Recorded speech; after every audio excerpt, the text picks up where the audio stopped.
लोगों, अपने परवरदिगार से डरो जिसने तुमको एक शख्स से पैदा किया, यानी अव्वल उससे उसका जोड़ा बनाया, फिर उन दोनों से कसरत से मर्द और औरत पैदा करके रूए जमीन पर फैला दिए। और अल्लाह से डरो जिसके वास्ते से तुम एक दूसरे से हुकूक का मुतालबा करते हो, और कता रहमी से बचो।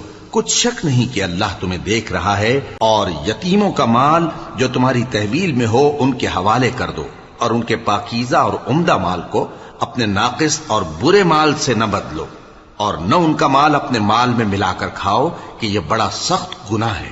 और अगर तुमको इस बात का खौफ हो कि यतीम लड़कियों के बारे में इंसाफ न कर सकोगे, तो उनके सिवा जो औरतें तुमको पसंद हों, 2-2 या 3-3 या 4-4, उनसे निकाह कर लो। और अगर इस बात का अंदेशा हो कि कई औरतों से इंसाफ न कर सकोगे, तो एक ही औरत से निकाह करो या बांदी से ताल्लुक रखो जिसके तुम मालिक हो। इस तरह तुम बेइंसाफी से